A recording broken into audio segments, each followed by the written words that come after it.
Hello friends, welcome back to our channel SK motivational quotes. कैसे हैं आप सब लोग? I hope you all are doing very well.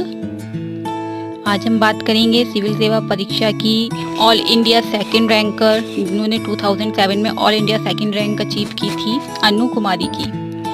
तो वीडियो को स्टार्ट करने से पहले प्लीज़ मेक श्योर कि आपने हमारे चैनल को सब्सक्राइब कर लिया है, और अगर अभी तक सब्सक्राइब नहीं करा है तो प्लीज़ हमारे चैनल को सब्सक्राइब कर लें और बेल आइकॉन को हिट करना बिल्कुल भी ना भूलें, जिससे हमारे वीडियो की नोटिफिकेशन आपको टाइम टू टाइम मिलती रहे।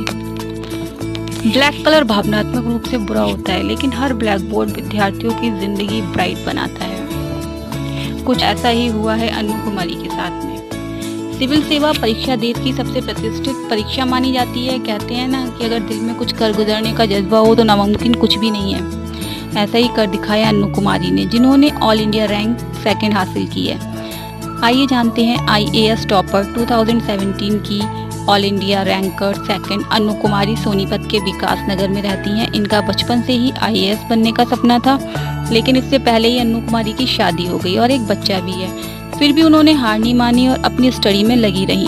अनु के पिता बलजीत सिंह मूल रूप से पानीपत के दीवाना गांव के रहने वाले हैं, लेकिन वो कई साल पहले हॉस्पिटल में HR की नौकरी करने के कारण सोनीपत के विकास नगर में आकर बस गए।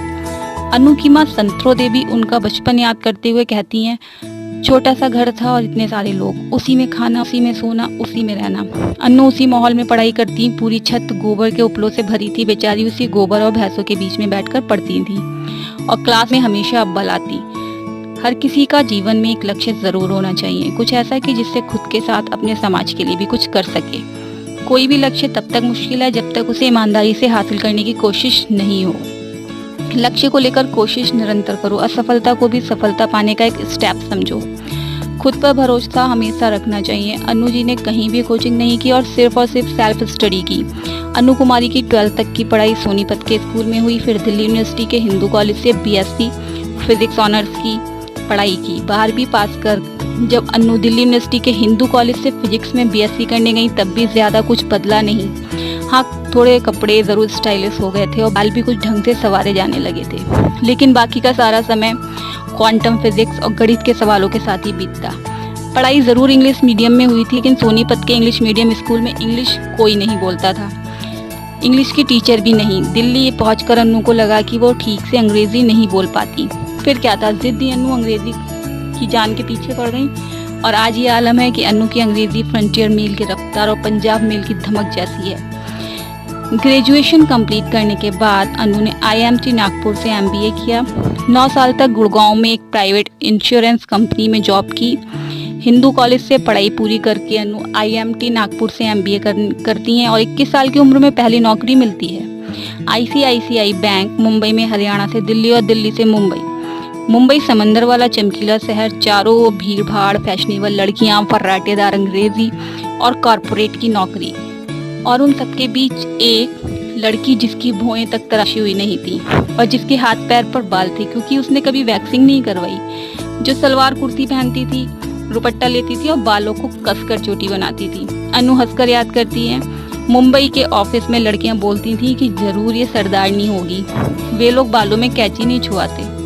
अनु कहती है, मुंबई जाकर मुझे कई बार बहुत हीन भावना महसूस होती थी, लगता था कि मैं बाकी लड़कियों जैसी नहीं हूँ, लेकिन मेरा काम अच्छा था और मेरी हमेशा तारीफ होती थी। मेरा काम बाकी कमियों को ढक देता था। मुझे लगा कि बिना नेल पॉलिश लगाए और वैक्सिंग कराए भी मैं किसी से कम नहीं हूँ। अनु बताती है कि नौकरी अच्छी थी, पर मुझे अंदर से संतुष्टि नहीं मिल पा रही थी। अनु ने देश के लिए और अपने देशवासियों के लिए कुछ करना चाहती थी, इसलिए अनु सिविल सेवा में जाने का निर्णय किया। अनु ने IAS बनकर देश सेवा का सपना बचपन में देखा था, लेकिन इस सपने के पूरा होने से पहले उनकी शादी हो गई, तो एक बच्चा भी। अनु को पारिवारिक सहयोग मिला और 2.5 साल के बेटे को माँ के पास छोड़ा और मौसी के घर पर रहकर पढ़ाई की। अनु अपनी सफलता का सारा श्रेय घर की 2 औरतों को देती हैं, अपनी माँ और मौसी को। माँ ने अनु के बच्चे को संभाला और मौसी ने दिन रात एक गोद के बच्चे की तरह अनु की सेवा की। एक गिलास पानी भी लेने उसे उठना नहीं पड़ता था, हर चीज़ सामने परोसी जाती थी, और मजाल है कि जो कोई लड़की की पढ़ाई में हर्जा कर दे, मौसी दरबान की तरह डटी रहती। और सच तो ये है कि माँ और मौसी दोनों ही खुद ज़्यादा पढ़ी लिखी नहीं है। सिविल सेवा परीक्षा से 2 वर्ष पूर्व ही अनु ने नौकरी छोड़ दी, फिर सिविल सेवा की तैयारी में जुट गई। अन्नू बताती हैं कि मैं पहले भी सिविल सेवा परीक्षा दे चुकी थी, लेकिन उस समय सिर्फ परीक्षा की प्रकृति जानने के लिए परीक्षा दी थी। अन्नू ने पुरखास गांव में रहकर ही पूरी तैयारी की, कभी कोई कोचिंग नहीं ली। यहाँ तक कि जिस गांव में वो रह रही थी वहाँ कोई अंग्रेजी अखबार भी नहीं आता था, सिर्फ स्थानीय हिंदी अखबार थे जिसमें भैंस चोरी हो गई, लड़की भाग गई, बहू जल गई, नेताजी ने भाषण दिया टाइप लोकल खबरें ही प्रमुखता से छपती थी। अन्नू ने पुरखास गांव में रहकर ही पूरी तैयारी की, कभी कोई कोचिंग नहीं ली। यहाँ तक कि 4 साल के बच्चे की 32 साल की मां अन्नू कुमारी आज उन लड़कियों के लिए एक मिसाल हैं जो अपनी नियति, अपनी जिंदगी बदलना चाहती हैं। बदलाव का ये रास्ता पढ़ाई से होकर जाता है।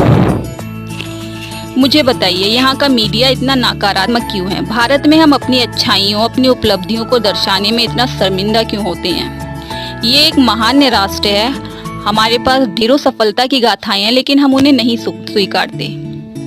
ऐसा क्यों? इसका जवाब आप लोग मुझे कमेंट करके जरूर दीजिएगा। सो गाइस, इस वीडियो में बस इतना ही। आपको हमारा आज का वीडियो कैसा लगा कमेंट करके जरूर बताएं। ऐसे और भी मोटिवेशनल वीडियोस के लिए सब्सक्राइब करें हमारे यूट्यूब चैनल को और बेल आइकॉन को हिट करें, जिससे आपको हमारे वीडियोस की नोटिफिकेशन सबसे पहले मिले। मिलते हैं अपने नेक्स्ट वीडियो में, तब तक के लिए ऑल द वेरी बेस्ट। मैं माही एसके मोटिवेशनल कोट से सपोर्ट करती हूँ आपके सपनों को। जय हिंद।